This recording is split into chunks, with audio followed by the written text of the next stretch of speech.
Spiritual Christianity, collected from the theological works of Emanuel Swedenborg, by Charles Augustus Tulk. Chapter 4 continued. From Heaven and Hell to 8:1. I have had frequent conversations with angels on the subject of innocence, and have been informed by them that it is the essay or inmost ground of every kind of goodness, which is only so far real as it has innocence within it. The same is consequently true of wisdom, which is only so far real as it is derived from innocence, and this is equally the case with love, charity, and faith. For this reason it is that no one can enter heaven unless he be innocent, which is meant by these words of the Lord, "Suffer the little children to come unto me, and forbid them not, for as such is the kingdom of God. Verily I say unto you, whosoever shall not receive the kingdom of God as a little child shall not enter therein." In this, as well as the other passages which occur in the word, the innocent are meant by little children. The state of innocence is also described by the Lord in Matthew chapter 6, verse 24 and 25, but in this passage it is represented by mere correspondences. The reason that the intrinsic worth of goodness depends upon the extent of the innocence that is in it is that all goodness is from the Lord, and to be led willingly by him is innocence. I have also been instructed that there can be no conjunction in the mind of truth with goodness and of goodness with truth except by the medium of innocence. On this ground also it is that no one can be an angel of heaven unless there be innocence in him, for heaven is in no one before there be in him a conjunction of truth with goodness, and this is the reason why the conjunction of goodness and truth is called the heavenly marriage, and this heavenly marriage is, in fact, heaven. From Heaven and Hell to 7:8.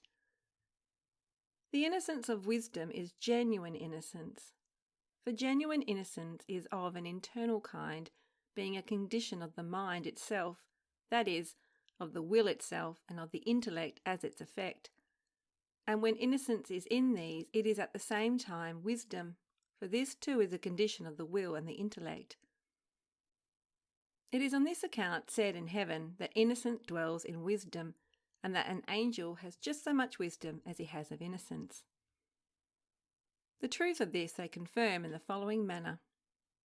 Those who are in a state of innocence claim nothing of goodness to themselves, but consider themselves as debtors and attribute all things to the Lord. They desire to be led by him and not to lead themselves.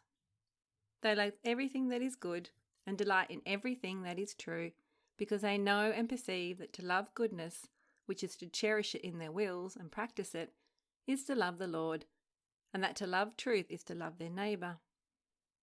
They live content with their possessions, be they little or much, for they know that they receive no more and no less than is profitable for them.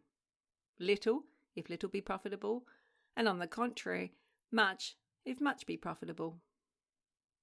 For it is not they who know what is best for them, but the Lord only, who in all things provides for their eternal welfare. Therefore they are not solicitous about the future, calling such solitude care for the morrow, and describing it as a mental pang which arises either from the loss of such things as are not necessary for the useful purposes of life, or from disappointment at not receiving them. They have a good and just and sincere end, and never a wicked end in view in their transactions with their companions. To act from a wicked end they call cunning, which, because it is altogether opposite to innocence, they shun as they would the poison of a serpent, as there is nothing which they love better than to be led by the Lord, and as they hold themselves to be his debtors for all things, they are in consequence withdrawn from that state of mind which naturally belongs to them, and in proportion as this is the case, the Lord inflows into them. Hence it is that they do not store up in their memories what they have heard from him, whether it be immediately by the word or by preaching, but instantly obey it, that is, receive it into their wills and manifest it in their actions. Their very will is actually their memory. Persons such as these however simple they, for the most part, may appear in their outward forms, are in their inward forms wise and prudent, and are meant by these words of the Lord, "Be ye prudent as serpents, and harmless as doves." Such is the innocence which is called the innocence of wisdom. From Heaven and Hell 2:8:8.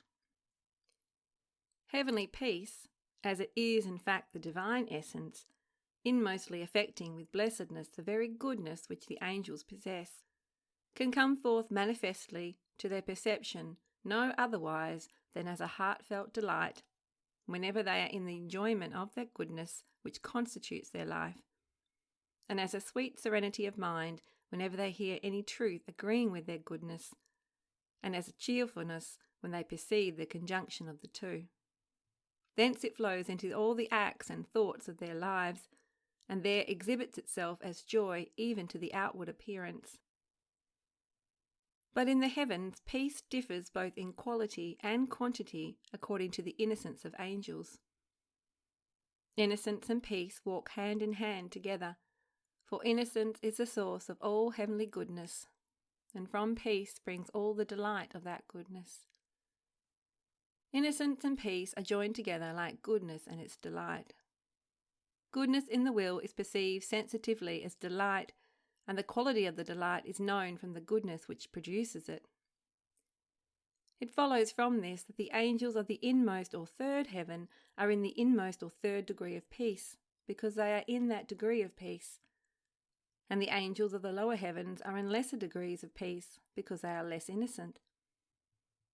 The conjunction of innocence and peace, like that of goodness and its delight, is exhibited in little children, who, being innocent, are in a state of peace, and being at peace, are playful in all their actions. Theirs, however, is a peace of an eternal kind. Internal peace, like internal innocence, can only exist where wisdom is, and along with it, or where goodness and truth are joined together, for this conjunction is the source of wisdom. From Arcana Celestia 3:8:8:7. The celestial kingdom is constituted of those angels who are called celestial, who have loved the Lord, and are in consequence of that love enriched with all kinds of wisdom, for they are preeminently in the Lord. The effect of this is that they are above all others in a state of peace and innocence, and appear to others like little children, for a state of innocence and peace is exhibited in that appearance. Every object of heaven is, as it were, alive before their sight, for that which comes immediately from the Lord is living. This is the celestial kingdom. The other is called the spiritual kingdom, and is constituted of those angels who are called spiritual. That kingdom comprehends those angels whose goodness consists in charity towards their neighbour, and who place the delight of their lives in being able to do good to others without any recompense than that they are permitted to do good. This indeed is their recompense.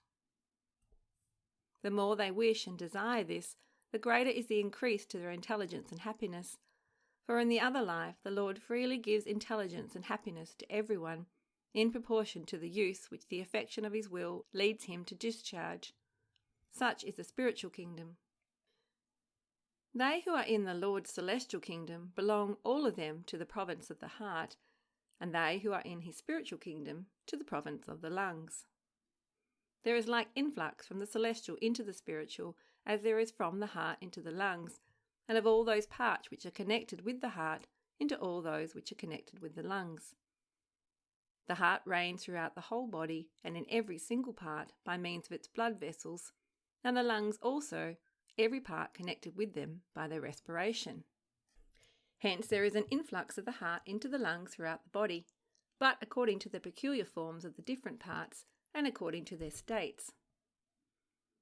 It is this which gives existence to all the different kinds of sensation as well as of action which belong to the body. This fact is demonstrated by the condition of embryos and newborn infants, who, before the lungs are expanded, and an influx established between them and the heart in consequence of their expansion, are devoid of bodily sensation and voluntary action.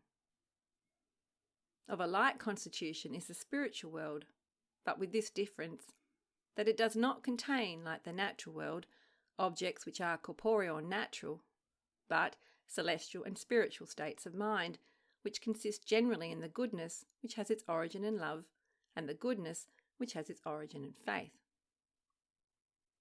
These give their peculiar pulsations to the heart according to their states of love, and their respiratory motions to the lungs according to their states of faith. The influx of the one into the other produces in them spiritual sensation and spiritual action.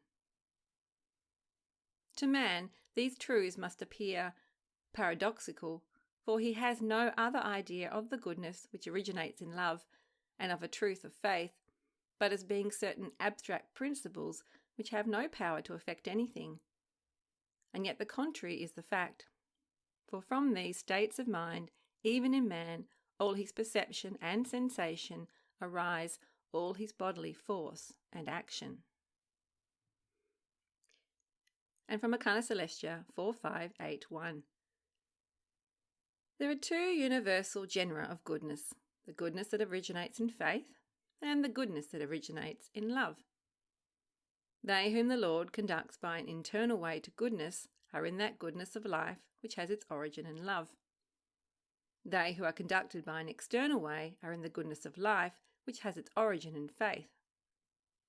In the former state, that originates in love, are the members of the celestial church, and also the angels of the inmost or third heaven.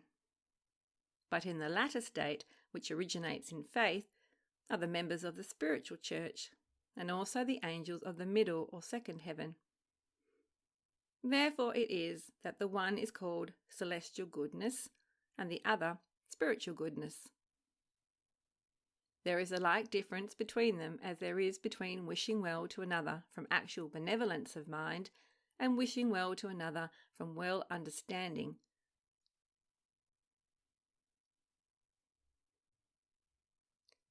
And from Apocalypse Revealed 8:1-8. The angels of heaven are not a superior order of beings to men, but are their equals. They are also, equally as men are, the servants of the Lord, for they have all once been men and have been born in the world, nor has there been any one of them originally created as an angel. True it is that they excel at men in wisdom, but this is a consequence of their being in a spiritual state of mind, and so in the light of heaven, and not like men on the earth, in a natural state of mind, or in the light of the world. But just in proportion as any angel excels in wisdom, does he acknowledge that he is not above man, but his like. And because they are not of an order superior to man, the relationship of men to angels is not of that intimate kind which is called conjunction, for only with the Lord is there conjunction, but with angels consociation. And from Heaven and Hell 266. We may conclude what the wisdom of angels must be from the fact that their being in the light of heaven, which, in its essence, is divine truth or divine wisdom, and this at once enlightens both their internal sight, which is that of their minds, and their external sight, which is that of their eyes.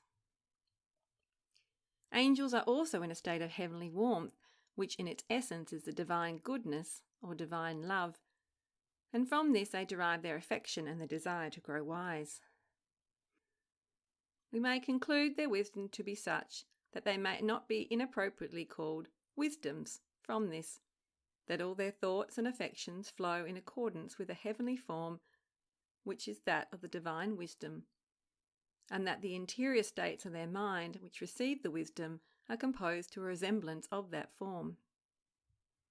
How supereminent their wisdom may be concluded from this, that their discourse is the discourse of wisdom, for it flows immediately and spontaneously from their thought, and this from their affection, so that their discourse is thought and affection in an outward form. It is owing to this cause that nothing withdraws them from the divine influx, and that there is nothing of an external kind derived from other thoughts, as in the case with man, to divert them from their subject. What further contributes to the attainment of such a wisdom is the perfect agreement between all the objects which they see with their eyes and perceive with their other senses, and their wisdom, because they are correspondences, and hence those objects are the forms which represent the states of their wisdom.